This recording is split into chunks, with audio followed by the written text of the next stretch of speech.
ボイストレーナーの鶴さんです。皆さんいかがお過ごしでしょうか。今回の動画はですね、藤井風死ぬのがいいわ。こちらを見て歌声分析をしていきたいと思います。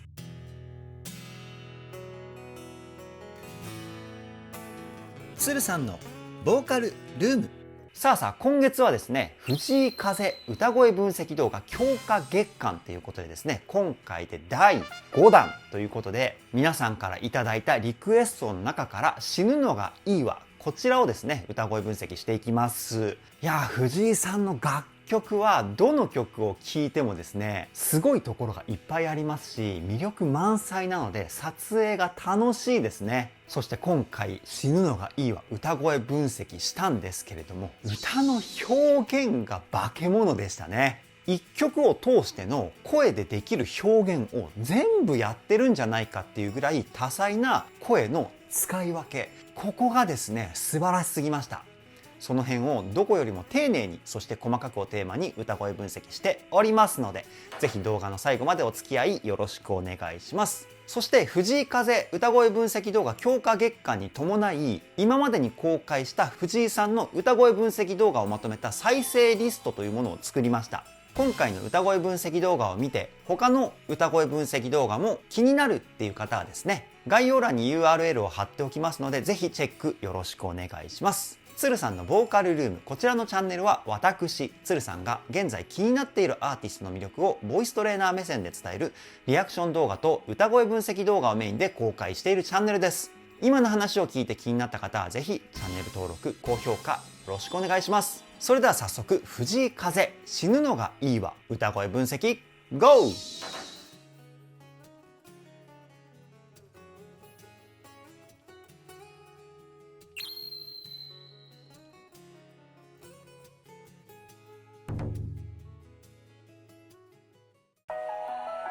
うわー、綺麗なピアノ。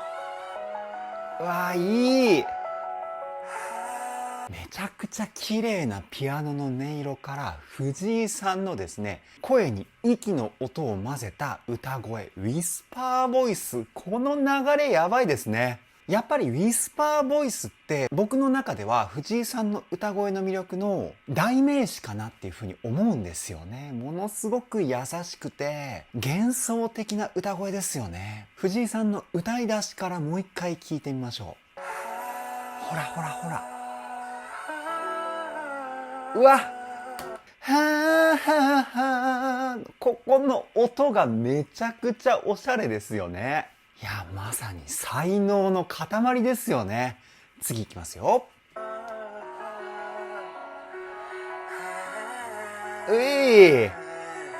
あ、今の低音に音域が移ったあたりでウィスパーボイスを減らしたような歌声になりましたよね。地声の実音が強くなったっていうか。いや、この歌い分けも素晴らしいですよね。一般的に考えたら全部ウィスパーボイスで歌うと思うんですけど、この辺に藤井さんの素晴らしいセンスを感じます。次いきますよ。うわ、こっから歌い出しなんですね。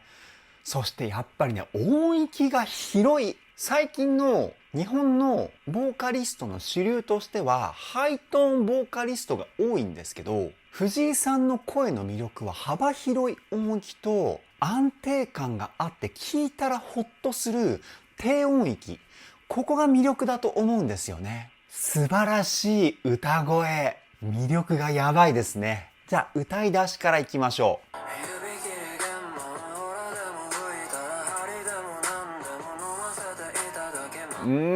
かっこいいですね、やっぱりね。全体的に言葉をあえてぼやけさせるような歌い方をしてますよね。指切り我慢みたいな。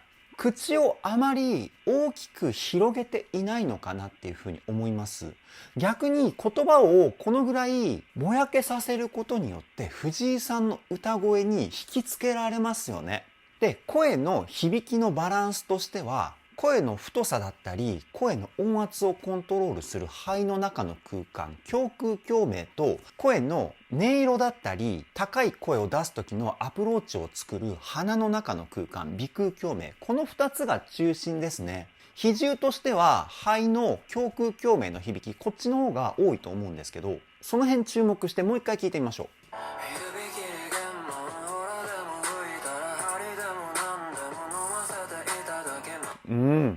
で、全体的に音量の粒立ちは一定をキープしてるような感じですよね。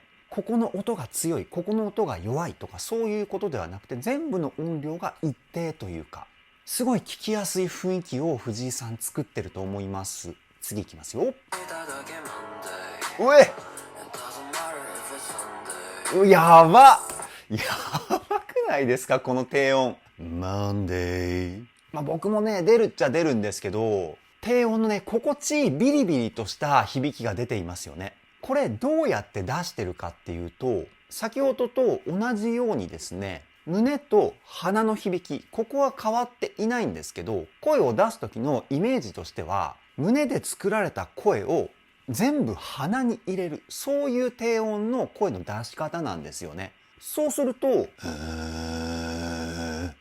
みたいな感じで低音のビリビリした感じのかっこいい音色が作れるんですけど、いや、この音域で言葉までしっかりと伝わるように声作りをするってめちゃくちゃ難しいテクニックですよ。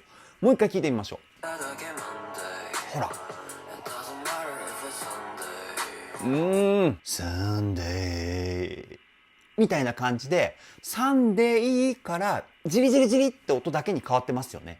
このジリジリって音がエッジボイスって言って、ここに仮声帯っていう器官があるんですけど、ここで作られた音だけにしてフレーズを締めてるんですよね。咳払いをするときにっていう風にここがジリジリっていう感覚あると思うんですけど、ここが仮声帯の位置です。その音で切ない雰囲気を表現してフレーズを締めるっていうね。いや、最高ですね。次いきますよ。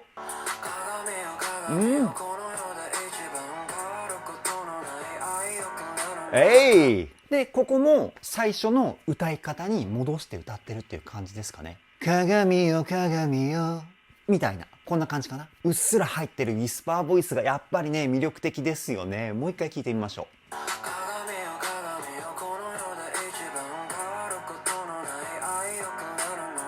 う。今よく聞いたら、口の奥の空間をちょっとだけ広げてるかな。鏡よ鏡よ。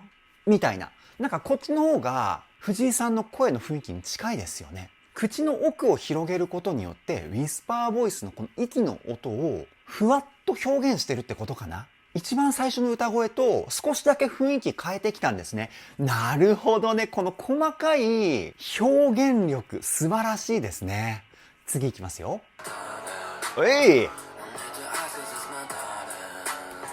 ここの部分もウィスパーボイスの息の量増やしてますよね。ルールーみたいな。こんな感じの声の使い方だったと思います。ウィスパーボイスのサラサラって音に注目してもう一回聞いてみましょう。ほらほら。ほらほらほら。ララララララのところもすごい息の音を感じますよね。同じメロディーのフレーズだから声で雰囲気を変えたってことですよね。素晴らしいですね、本当に。次いきますよ。うわ。かっこいいですね、この展開。B メロで明るくなるのかなと思ったら、暗い雰囲気ですよね。でもやっぱりね、暗い雰囲気なんですけど、懐かしい感じがするんですよ、藤井さんが作るメロディーは。なんか童謡みたいな雰囲気を感じるのは僕だけでしょうかね。もう一回聞いてみましょう。ほらほら。なんかテンポ感とかは違うんですけど、カゴメカゴメみたいな、そんな雰囲気を僕は感じるんですよね。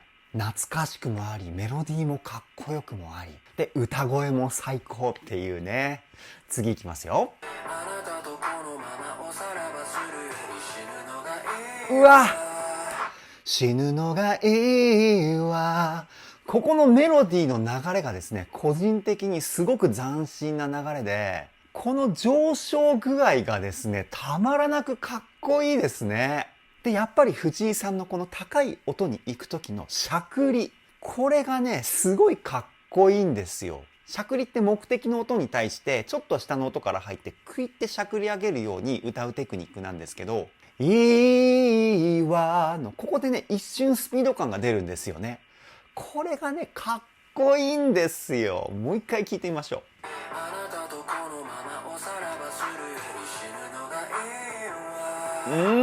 でこの音階なんですけど、やっぱ藤井さんピアノを弾いてることもあって、ピアノで作曲だったりメロディーを作ったりしてるのかな。この音階の流れピアノで作ったっぽいんですよね。間違ってたらごめんなさい。次いきますよ。うわかっこいい。1回目の死ぬのがいいわよりも最後の音が低い音をチョイスしたんですよね。1回目が死ぬのがいいわで、2回目が死ぬのがいいわ。ここの音ですね。ここめちゃくちゃおしゃれですよね。もう一回聞いてみましょう。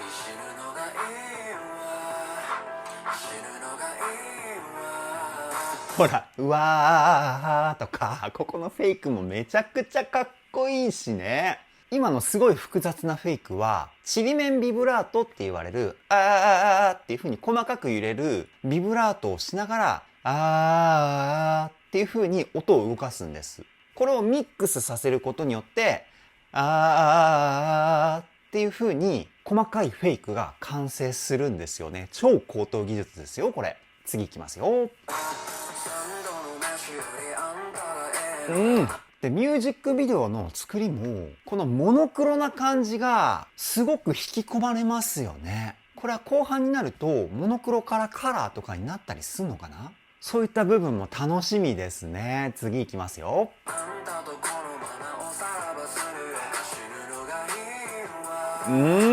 たまらないですね。藤井さんのねこの動きもミステリアスでめちゃくちゃかっこいいですよね。でやっぱりね死ぬのがいいわ、ここの音階めちゃくちゃ好きです。で音が結構急激に上昇しているにもかかわらず声のパワー感が全く変わってないんですよね。ここもすごいテクニックですよ。もう一回聞いてみましょう。きますよ。ほらほらほら、死ぬのがいいわ、こんな感じかな。普通だったら死ぬのがいいわとかになるんですよ。高いところが少しだけでも音量がこう上がったりするんですけど、そこをあえて音量を抑えるっていうこの細かいコントロール力やばいですよね。次いきますよ。いい、すごくいいですね。部屋を暗くして聞きたい、死ぬのがいいわ。一人の世界に没頭できそうな雰囲気がありますよね。次いきますよ。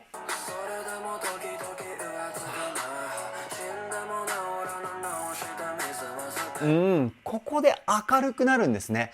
なるほどね。なんか絶望から安らぎみたいなそういうシーンの移動があったかなっていうふうに思うんですけど、でも声はさっきの暗い感じの雰囲気を歌ってる時と全く同じ声を使ってるんですよね。バックの雰囲気が変わるだけで悲しいとかそういった感情から安らぎみたいな感情表現になるんですね。この表現力もすごいですね。結構そういう表現ってあるんですよね。悲しい曲を明るく歌うことによって痩せ我慢の感情表現になるとか、曲の雰囲気と声の雰囲気の組み合わせによっていろんな表現ができるんですよ。いやーこれはすごい。もう一回聞いてみましょう。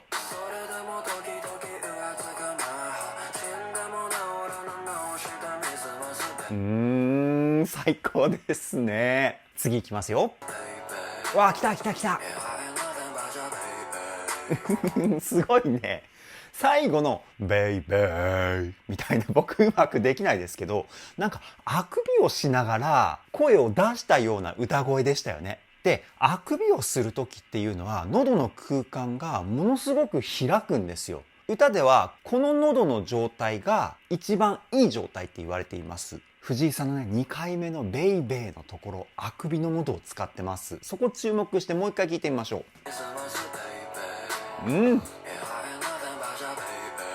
ほらほらほらほら、ミュージックビデオの藤井さんの口の形もなんかあくびをしてるような感じですよね。そういった表現なのかな。いやーこってますね。次いきますよ。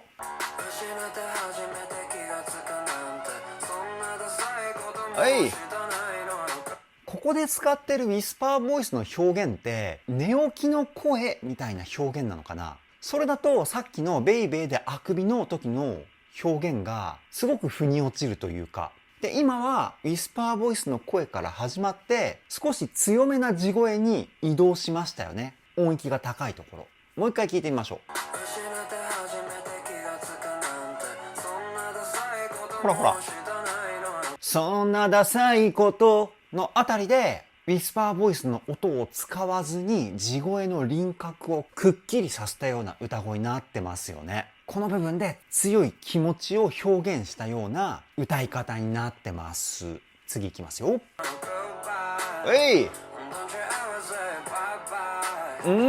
でここでまた喉の奥を広げて声の雰囲気変わりましたよね。胸の響き、胸腔共鳴と今度は口の中を響かせた声、口腔共鳴、この2つをブレンドしたような声ですね。藤井さんは場面場面によって胸と鼻のセットの歌声、そして胸と口セットの歌声、この2種類の声をですねメインで使い分けて歌っているのかなって思います。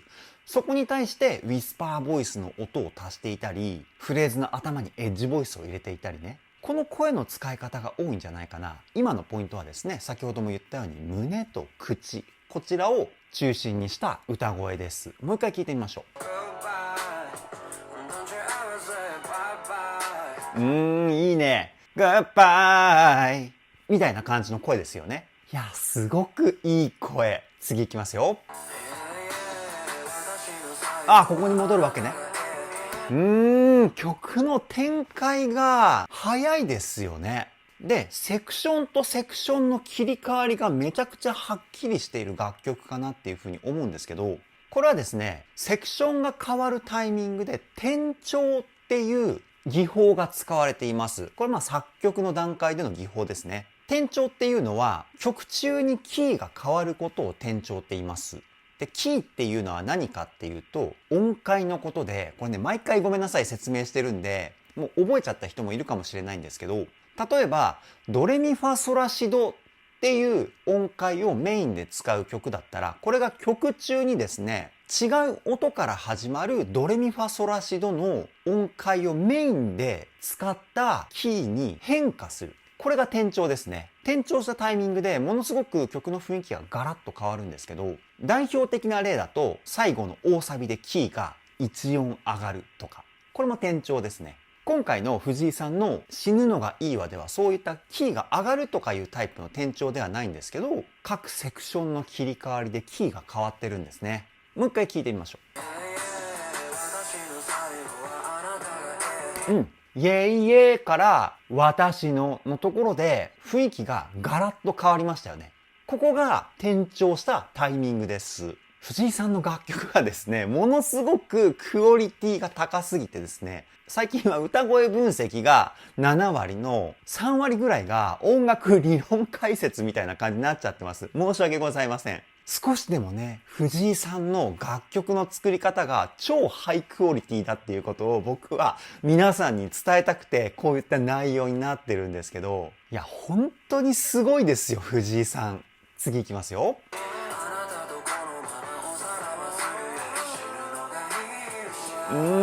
曲的にはここの死ぬのがいいわのあたり、今聴いてるとこら辺がサビに当たるのかな。すごくインパクトの強い流れとメロディーですよね。もう一回聴いてみましょ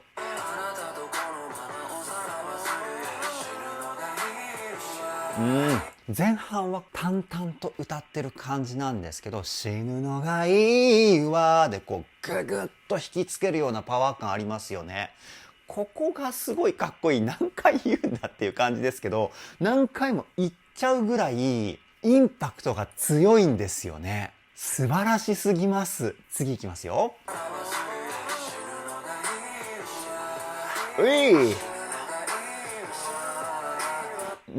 この追っかけいいですね。こういうアレンジでの雰囲気変化も素晴らしすぎますよね、藤井さんは。この追っかけをですね、音楽の専門用語だとごめんなさい。またね、音楽理論とかそういった話になってしまうんですけど、別名カウンターメロディーって言います。かっこいいですよね、カウンターメロディーっていう名前。裏メロディーみたいな意味合いですね。もう一回追っかけのカウンターメロディー、そこ注目して聞いてみましょ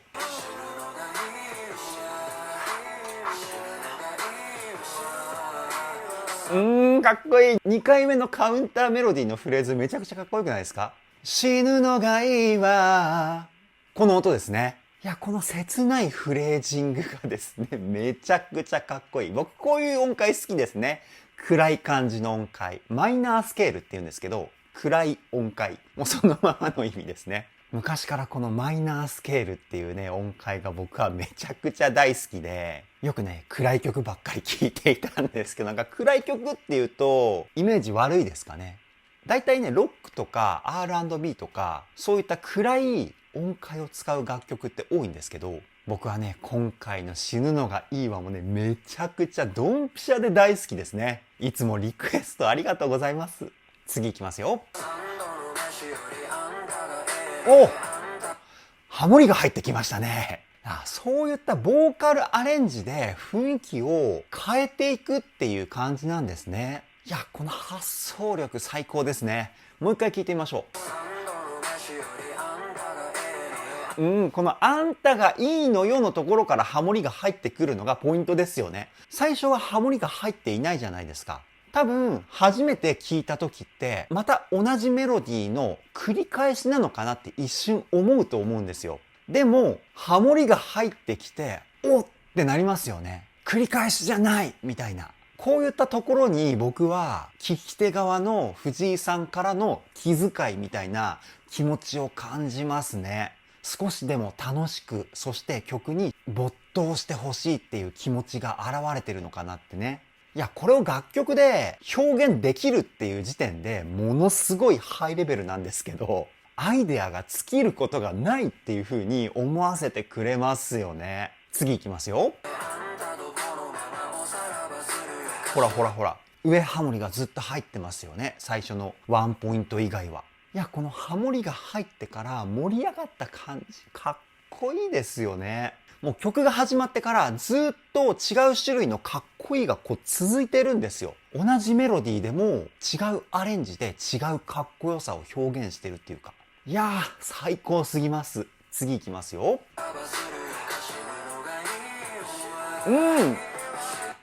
気づきましたか皆さん。っていうか、多分ね、皆さん気づいてると思うんですけど、ここはメインメロディーの地声のパートと裏声で1オクターブって言われるドレミファソラシドの下のドと上のドのこの音関係を1オクターブって言うんですけど、メインメロディーと1オクターブ上の裏声で同じメロディーを歌うっていう音関係になってるポイントです。てか全部そうだったのかな？全部そうだったらごめんなさい。このね、オクターブのフレーズが出てくると、メインメロディーの歌声にこう透き通ったような透明感が生まれるんですよね。もう一回聞いてみましょう。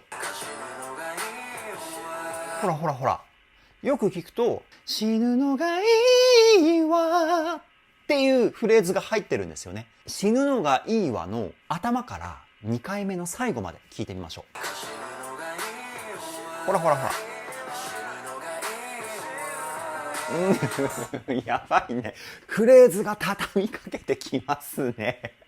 やばいね。めちゃくちゃかっこいい。いや、やっぱり藤井さんは神ですね。素晴らしすぎる。次いきますよ。あ、そうそうそう。で、明るくなったタイミングでスキャットですよ。スキャットっていうのは言葉を使って楽器のような雰囲気を表現する歌唱方法をスキャットって言います。有名なスキャットだとシャバダバとかドゥワーとかこういうのが有名なスキャットだと思うんですけど、もう一回聞いてみましょ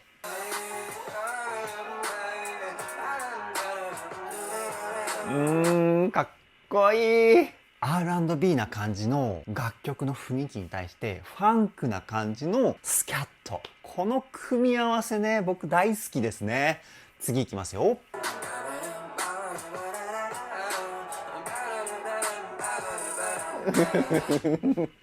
ここでもまたね、畳みかけてきますよ、歌声が。で、前半のスキャットのポイントよりも後半の方が全体的に音を切るポイントが多いんですよね。この音を切るテクニックをスタッカートって言うんですけど、もう一回聞いてみましょう。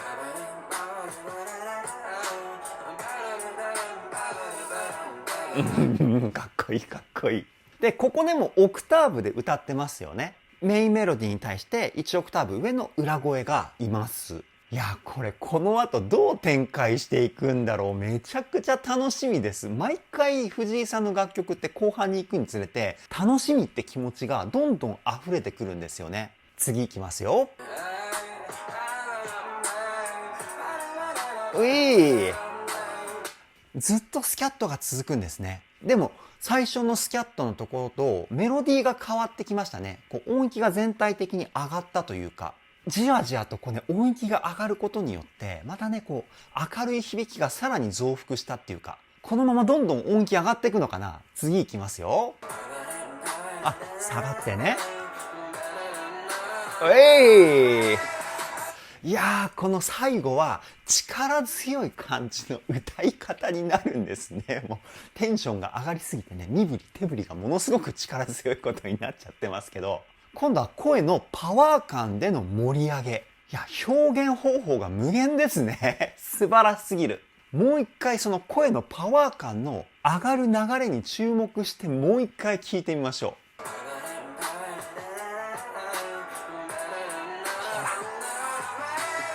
う。やばくないですか？このグワっていう風に一気に盛り上がった感じ出てますよね。かなり強めにクレッシェンドしてるポイントです。クレッシェンドって徐々にこう大きくなっていくっていう感じなんですけど、ここはもう最初はこういう感じで一気にグッてこうね上がるような、なんか違う名前あったんだっけなクレッシェンドじゃない専門用語があったような気もするんですけど、ニュアンスとしてはクレッシェンドな感じ、徐々に盛り上がる。僕の伝えたいことが皆さんに伝わっていればいいかなっていうふうに思います。もし違う用語があったらコメントで教えてください。次いきますよ。わ、なるほどね。最後のサビはオクターブ上がるんだ。私の最後はあなたがいい。こんな感じの声かな。ここの声はですね、胸、口、鼻、全体的に同じぐらい使ってるんですよね。で、おそらくなんですけど、強い地声に感じる歌声なんですけど、ここではミックスボイスって言われる地声と裏声の中間の声、この声使ってるんじゃないかなって思います。地声だともうちょっと声に張り感が出ると思うんですよね。私のみたいな。でも強い張り感の声にリラックスした雰囲気もある歌声だと思うんですよ。藤井さんのこのハイトーンのところは。だから多分ミックスボイスなんじゃないかなっていうふうに僕は推測します。ミックスボイスって声を出してる感じは裏声に近いんですよね。だから体の力ってすごい抜けてくるんですよ。その辺から僕はミックスボイスじゃないかって推測したんですけど、もう一回聞いてみましょう。多分ミックスボイスですね。私の最後はあなたがいい。多分こういう感じかな。地声7割、裏声3割、このぐらいの声のバランスなんじゃないかなっていうふうに思います。次いきますよ。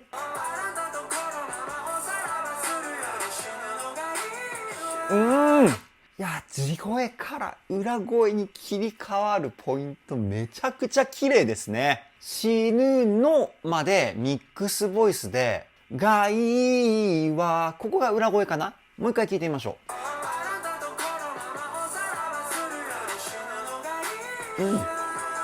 死ぬのかいはこんな感じだと思います。ここすごく難しいですね。ポイントとしては裏声に切り替えるときに鼻に多めに声を送るようなイメージで歌うと地声と裏声の境目綺麗に歌えるようになると思いますので、カラオケとかでここね苦戦してる方いっぱいいると思うんですけど、鼻にいっぱい声を送るこのイメージでね練習してみてください。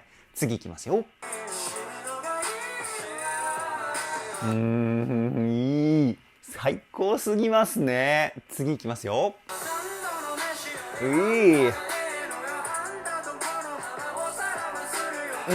ここのポイントはですね、またすごいことになってるんですけど、今度はメインのフレーズが1オクターブ上に上がったことにより、先ほどと同じように1オクターブ関係のフレーズになってます。うっすらと1オクターブ下のメロディーが入っていて、この音関係でメロディーが流れるっていう感じなんですけど、全部が全部こうじゃなくて、下の低いパートがですね、メロディーと同じフレーズを歌っていたり、ハモリになったり、で、またメロディーになったりっていう感じのアレンジなんですよね。いや、すごすぎます。もう一回聞いてみましょう。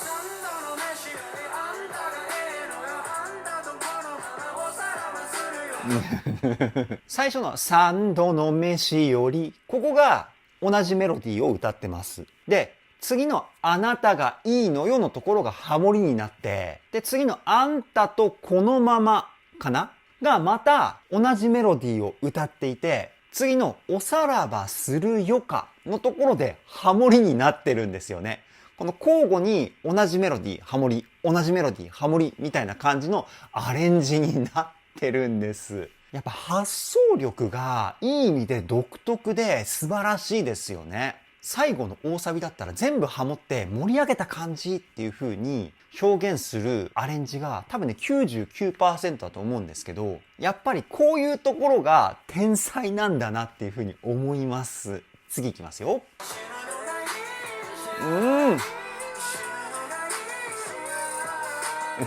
いい。で、今の声なんですけど、すごく明るくなりましたよね。ミュージックビデオの方の藤井さんも笑顔で歌ってるんですけど、おそらく今のフレーズは本当にレコーディングの時に笑顔で歌ったんじゃないかなっていうふうに思います。こうね、口角がっていうふうにこう上がった時の声の明るさが出てるんですよね。もう一回聞いてみましょう。ほらほら。いいですね。で、今のポイント。暗い感じのメロディーに対して明るい声質が出てきました。さっきね、痩せ我慢とかそういった感情表現になるっていう風に言ったんですけど、なんかこう、諦めたような雰囲気を感じますよね。いや、先ほどね、暗い曲を笑顔で歌うとっていう風な説明をした後に、こういったポイントが出てきて、なんかね、個人的に嬉しいですね。なんかさっき自分が言ったことを藤井さんの歌声を分析して皆さんに説明できるっていうところが。次いきますよ。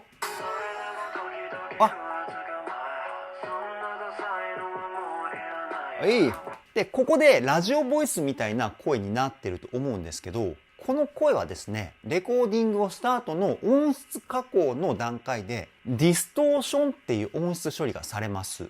こう人工的に声にビリビリとしたような質感をプラスする音質加工なんですけど、このね、音がこもったような質感かっこいいですよね。もう一回聞いてみましょう。